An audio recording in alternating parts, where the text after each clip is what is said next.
आप कह रहे हैं कि संविधान और संपत्ति बचाने वालों में चुनना था किसी को। तो एक तरफ संविधान बचाने वाले थे जो हाथ में संविधान लेके घूम रहे थे, एक तरफ संपत्ति बचाने वाले थे, तो समाज ने संविधान बचाने वालों को नहीं, आप सोच लीजिए कि जहाँ इन्होंने 400 पार का नारा दिया था, तो बहन जी के पास 2 ही ऑप्शन था कि या तो संविधान बचावें या संपत्ति बचावें। फिर बहन जी ने सोचा कि जो है संविधान ठीक है, क्या करना है, संपत्ति वाले नहीं, वो तो बाद में उन्होंने कह भी दिया कि संविधान में कुछ बचा भी नहीं है और ये तो इतने संशोधन इसमें हो चुके हैं कि अब ये बाबा साहब वाला संविधान नहीं है, तो इसे बचाने में कुछ ज़्यादा वो नहीं है।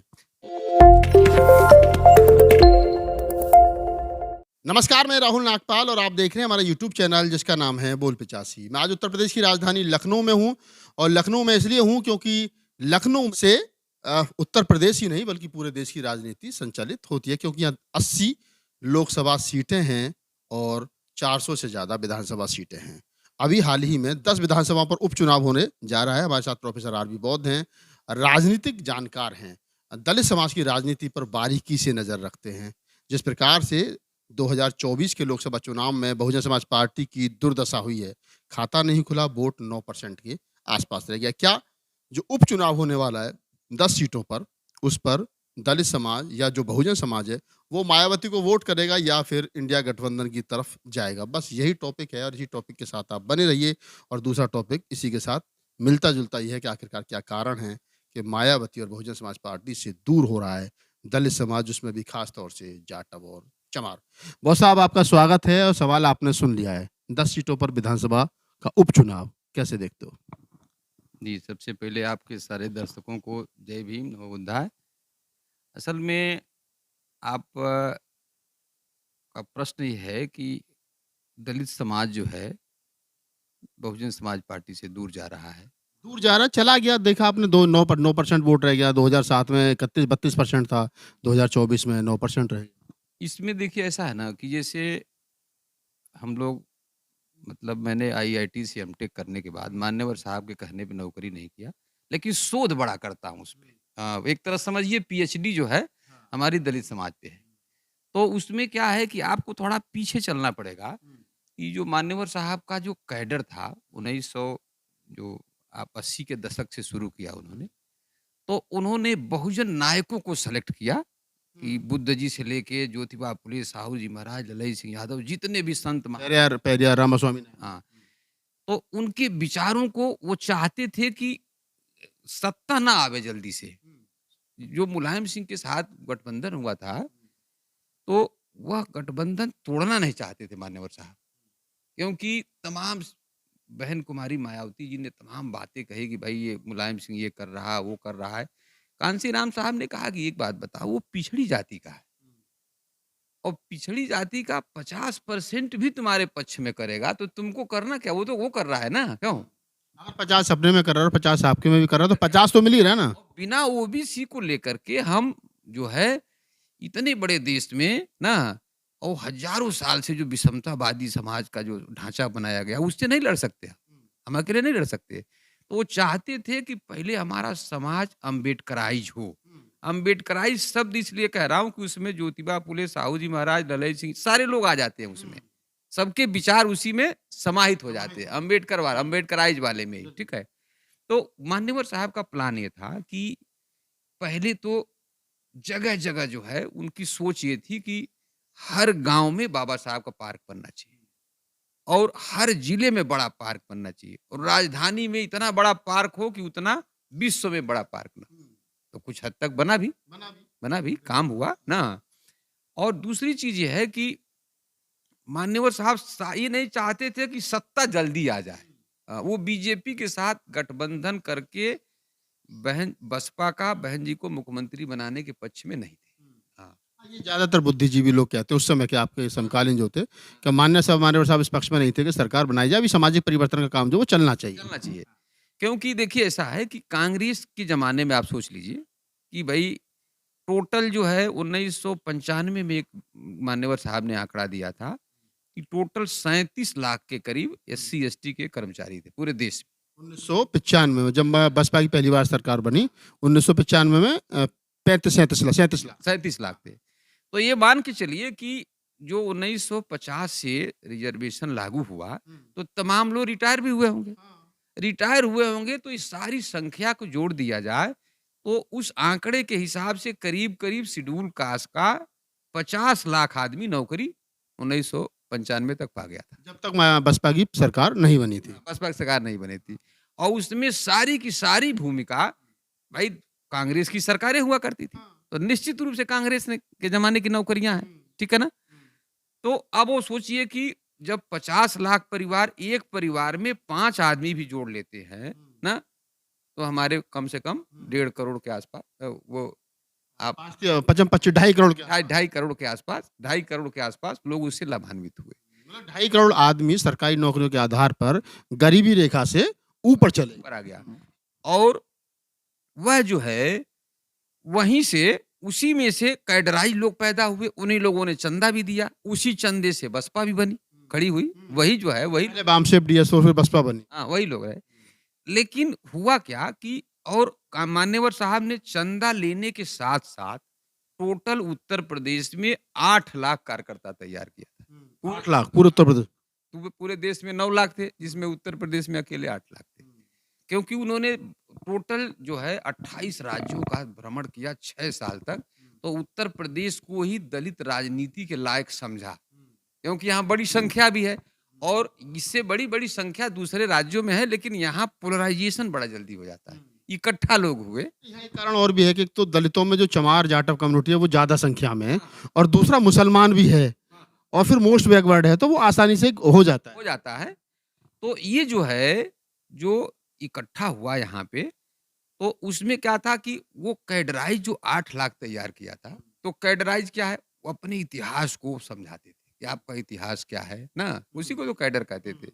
और उसी को संगीत के माध्यम से भी समझाया जाता था। तमाम गायक जिसको जिसको जागृति जत्था कहते हैं। जागृति जत्था कहते थे ना, जिसको मैं डायरेक्टर बन गया। बहुजन सुर संग्राम हमारा जो है आपका बड़ा काम रहा है क्षेत्र में कि टेक्नोलॉजी का प्रयोग किया और लाइफ टाइम वो चलता रहा कि जो काफ़ी उसमें गाँव-गाँव तक गाने बजे महापुरुषों के। संगीत के माध्यम से समाज ज़्यादा समझता है।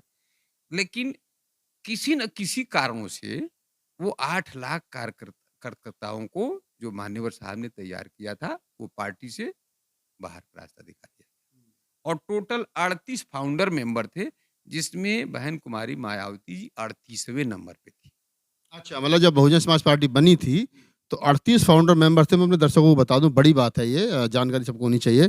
और 38 में से मायावती जी का नाम जो था वो 38वें नंबर पे था। तो अब ये जो कार्यकर्ता जो निकाल दिए गए पार्टी से, कहीं न कहीं देखिए जब निकाले गए तो अब वो जो है बीजेपी की आइडियोलॉजी तो वो है नहीं, है ना? वो तो जो है समता समानता वाली आइडियोलॉजी तो है नहीं, तो उसमें जा नहीं सकते थे। और समाजवादी पार्टी कोई बहुत महापुरुषों के विचारों पे चलने वाली पार्टी नहीं रही ना। मजबूरी में इस बार बात कर रहे हैं कि मेरी एक साइकिल के पहिए में लोहिया हैं तो दूसरे में अम्बेडकर हैं, बाकी अगले कितने कैडर हैं ये तो आपको सबको तमाम लोगों को पता है। तो अच्छा, कांग्रेस उत्तर प्रदेश में बहुत कमजोर थी, इसलिए जो है उधर भी आदमी नहीं जा सकता था। तो वो आदमी किया क्या कि जो कैडर ले लिया वो जाएगा कहाँ? तो वो दलित बस्तियों में, जिसको खास तौर से अम्बेडकर की बस्तियाँ कहते हैं, जिसको हम लोग चमरौटी कहते हैं, जहाँ चमार रहते हैं उस गाँव को चमरौटी बोला जाता है। ठीक है ना? पश्चिम में कुछ जहाँ चमारों की संख्या ज्यादा है उसको चमरियाना कहते हैं। हाँ, चमरियाना कहते हैं। यहाँ लखनऊ पता लगेगा उसको बाद में अम्बेडकर मोहल्ला कहने लगे। तो ये जो है, ये लोग क्या किए, जब कैडर जो ले लेगा, जो सीखा होगा वही करेगा। तो वो लोग गाँव-गाँव क्या किए कि बाबा साहब की जयंती मनाने लगे। जितने बहुजन नायक थे उनकी जयंती मनाने लगे, उनके विचारों को फैलाने लगे और शादी-ब्याह जो है बुद्ध रीति से कराने लगे। क्योंकि वो जो उनके पास तो कोई काम था नहीं। हाँ, मतलब कहीं ना कहीं वो राजनीति छोड़ गए, बौद्धाचार्य और धम्माचार्य हो गए। और वो जब कैडर गाँव-गाँव पहुँचा, तो लोगों को तर्कशील बनाए। ये नहीं बनाएँगे कि हर चीज़ को सत्य और तर्क की कसौटी पे कसिए, ठीक है ना? तो जब सत्य और तर्क की कसौटी पे कसने की आदत बन जाएगी, तो वो उसमें सारी बातें आ गई ना, वो बहन जी को भी तो कसेगा। क्योंकि वो ये सोच लिया कि जहाँ पे संविधान बचाने में और संपत्ति बचाने में 2 ऑप्शन दिया गया था। तो आप कह रहे हैं कि संविधान और संपत्ति बचाने वालों में चुनना था किसी को।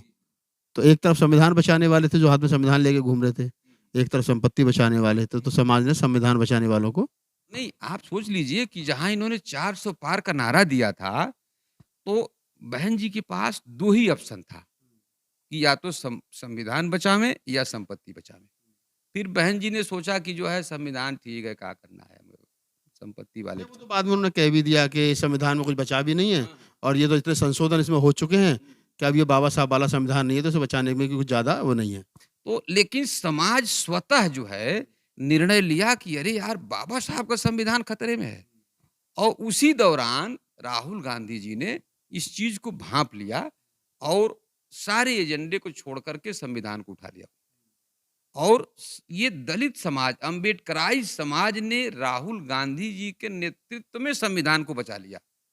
अदरवाइज जानते हैं ये 400 पार हो गया होता ना बीजेपी 400 पार कर गई होती, तो जितना अम्बेडकराई लोग हैं, जो हम बता रहे हैं ना कि हमारे समाज में केवल 2 ही वर्ग है, एक श्रमिक क्लास है, एक सर्विस क्लास है।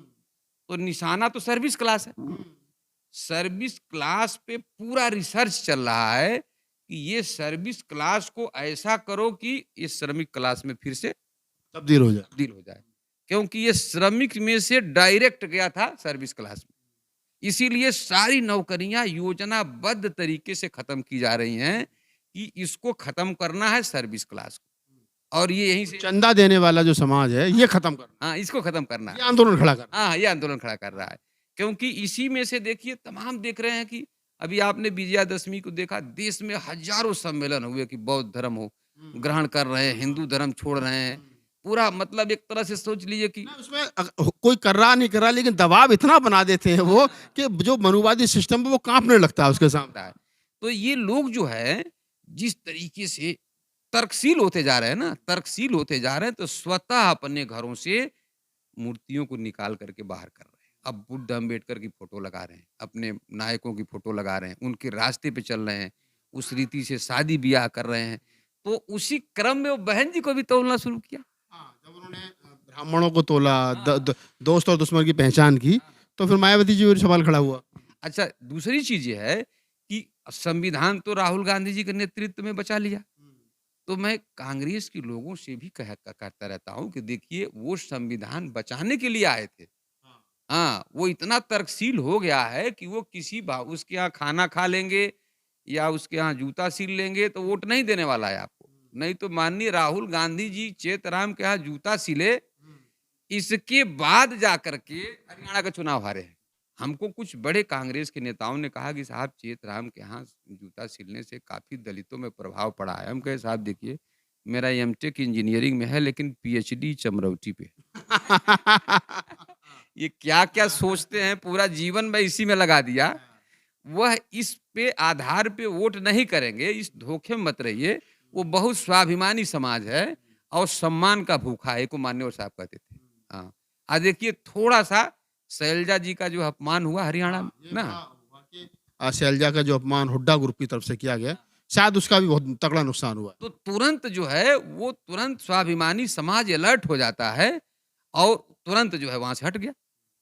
तो ये आएगा कांग्रेस की तरफ तब जब आप जाति जनगणना का मुद्दा उठा रहे हैं, जितकी जितनी संख्या भारी उसकी उतनी हिस्सेदारी की बात कर रहे हैं, कांसीराम की बात कर रहे हैं ना, कांसीराम साहब की आवाज बोल रहे हैं, तो वो जमीन पे उतरेगा तब आपके साथ आएगा।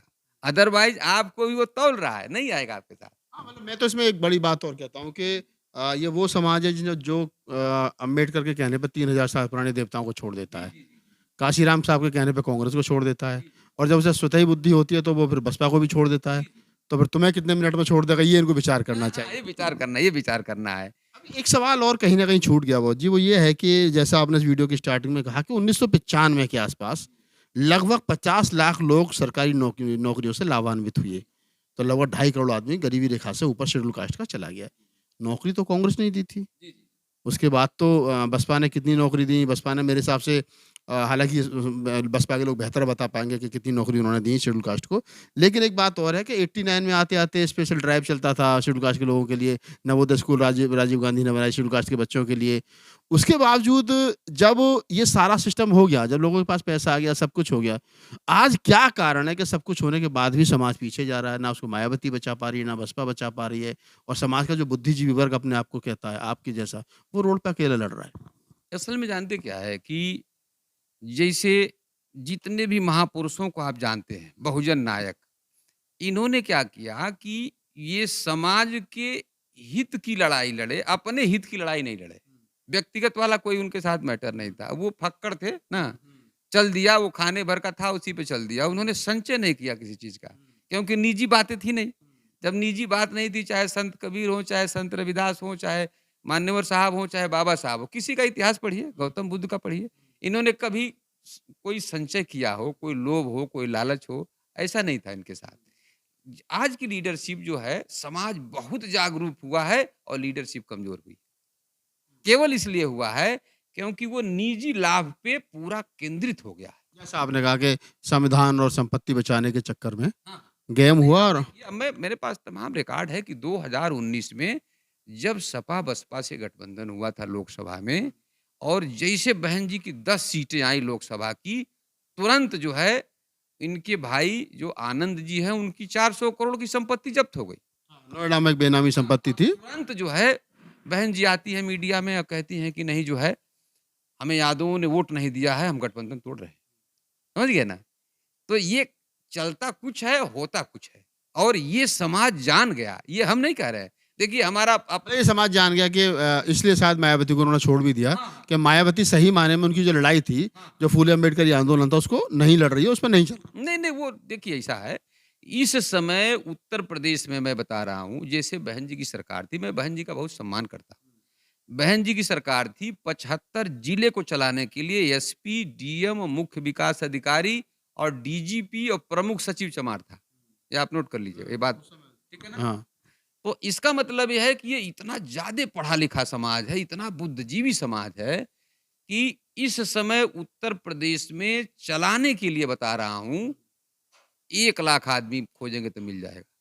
1 लाख आदमी और ये प्रकृति का नियम है कि बुद्ध जी के यहाँ कोई बुद्ध नहीं होता है, कांशीराम साहब के यहाँ कोई दूसरा कांशीराम नहीं, उस परिवार में नहीं हो सकता। मायावती जी तो पैदा कर रही हैं आकाश आनंद। नहीं, नहीं, बाबा साहब के यहाँ कोई नहीं उस कैडर का हुआ। ये प्रकृति कहीं-कहीं देती है, जो मान्यवर साहब जानते थे। तो उन प्रतिभाओं को खोजते थे मान्यवर साहब। मान्यवर साहब ने कहा कि बहुजन समाज पार्टी के राष्ट्रीय अध्यक्ष से ब्लड से संबंधित कोई आदमी राष्ट्रीय कार्यकारिणी का मेंबर नहीं होगा। मायावती जी ने तो भैया और भतीजों को सबको बना दिया। नहीं, नहीं, वो तो समाज देखिए, समाज जान गया और समाज पूरी तरह से देखिए समाज बोलता नहीं है, लेकिन बहुत बुद्धिजीवी है। अंत में एक सवाल ले लेते हैं और सवाल बड़ा है कि जिस उम्मीद के साथ में इंडिया गठबंधन को वोट किया दलित समाज में, खासतौर से जाटव चमार समाज ने, आपको लगता है कि वो भविष्य में बना रहेगा या ये साध पाएंगे इंडिया गठबंधन के लोग? नहीं, असल में देखिए ऐसा करिए, मैं आपको बता रहा हूँ, यहाँ पे हुआ क्या था, जैसे अभी आरक्षण में जो वर्गीकरण का मैटर आया था, ना? तो तमाम हमको दलित समाज के लोगों ने फ़ोन किया कि साहब ये कांग्रेस बोल नहीं रही इस मुद्दे पे, इसमें क्या मैटर है, ना? अब देखिए बीजेपी 400 पार नहीं कर पाई, ये बात तो सही है और जितने अधिनियम पास कर रही हो, पास नहीं हो पा रही। ये इंडिया गठबंधन की वजह से नहीं पास हो पा रहा है, ठीक है ना? आपने देखा होगा कि वो ब्रॉडकास्टिंग रेगुलेटरी एक्ट आया, तमाम 4 कई एक तय नहीं हो पाए। एक्ट आए, नहीं पास हो पाया, ठीक है ना? तो इसमें क्या है कि अब वो बीजेपी जानती है कि इससे तो हम पार नहीं पाए, 400 पारे नहीं तो कहाँ से पार कर पाएँगे? क्यों?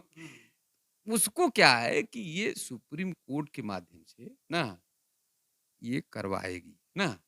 संविधान को बदल नहीं पाई लेकिन सुप्रीम कोर्ट के माध्यम से जैसे आरक्षण में आपको नहीं लगता कि राहुल गांधी को जैसे उन्होंने भारत जोड़ो न्याय यात्रा निकाली, उनको जातिगत जनगणना न्याय यात्रा निकालनी चाहिए, संविधान बचाओ न्याय यात्रा निकालनी चाहिए, एक दिन के लिए रोड पर संविधान बचाने के लिए भी या फिर जातिगत जनगणना के लिए भी उतरे? नहीं, वो जो बात मैं बता रहा था वो कंप्लीट नहीं हुआ था। उसमें क्या था कि राहुल गांधी की ये है, उसमें तमाम थिंक टैंक के लोग लगे हुए हैं। उसमें ये डिसाइड हुआ कि देखो ये तो लड़वाने के लिए किया जा रहा है। आरक्षण में वर्गीकरण वर्गीकरण वाला। नहीं किया जा रहा है, लड़वाने के लिए किया जा रहा है। इसकी काट ये है, जिसको मैं कई बार बता चुका हूँ कि जैसे एक शिकार होता है ना, शेर क्या करता है, शिकार की गर्दन की नली पकड़ लेता है और 5 मिनट तक ऐंठ देता है, पकड़े रहता है, वो मर जाता है। तो ये ब्राह्मणवाद की नली जो है राहुल गांधी जी ने अपने दांतों से पकड़ लिया है। लेकिन यदि ये इसको लागू कर दिए तो बता रहा हूँ 100% शेड्यूल कास्ट इनके साथ होगा। ये जितना वर्गीकरण वर्गीकरण वाली कहानी चल रही है लड़वाने वाली, सब इसी में खत्म हो जानी है आपको। जाति का जनगणना। एकदम जातिगत जनगणना करा करके और टोटल जो है जातियों हम कहते हैं ऐसे बता दीजिए कि हमारे पास जितनी सेंट्रल यूनिवर्सिटी है, जितने प्रोफेसर हैं हमारे पास, जितने हमारे सुप्रीम सेशन कोर्ट से लेकर सुप्रीम कोर्ट है, हमारे पास 25% जज दीजिए, 25% कुलपति होंगे, 50% 25% प्रोफेसर होंगे, हमें क्या दिक्कत है भाई? अब कौन किसका खा रहा है ये तो लड़वाने वाली बात है ना। आप बांट दीजिए, लफड़ा खत्म करिए। बाँट दीजिए, लफड़ा खत्म कीजिए। हालाँकि इस पूरी बातचीत की शुरुआत हमने की थी कि दलित समाज मायावती और बसपा को क्यों छोड़ रहा है। बारीकी के साथ में आरवी बोस साहब ने बताया क्यों तो वो जुड़ा था, किस उम्मीद के साथ जुड़ा था, क्यों वो हट रहा है, क्या कारण है। और ये भी कहा कि अगर इंडिया गठबंधन नहीं साथ पाएगा तो वो छोड़ देगा क्योंकि बड़ा स्वाभिमानी समाज है। इस बातचीत को रिकॉर्ड करने का जो मतलब था, उद्देश्य था, वो ये था कि जो 10 विधानसभा चुनाव हैं, विधानसभाओं पर उपचुनाव है, उस पर क्या असर पड़ेगा? क्या चंद्रशेखर रावण या अन्य कोई विकल्प बन पाएगा या इंडिया इंडिया गठबंधन के साथ दलित वोट रहेगा या मायावती उसमें अपनी वापसी उपस्थिति दर्ज जो है वो करा पाएँगी? बहुत सारे सवालों के जवाब भविष्य के गर्भ में हैं, मगर इतना तो तय है कि खास तौर से बहुजन समाज हम जिसको कहते हैं, लेकिन खास तौर से जो दलित समाज है, उसकी राजनीति अभी अधर में है। इस पूरी बातचीत के बारे में आपकी क्या प्रतिक्रिया है? हमें कमेंट सेक्शन में बताइए। धन्यवाद।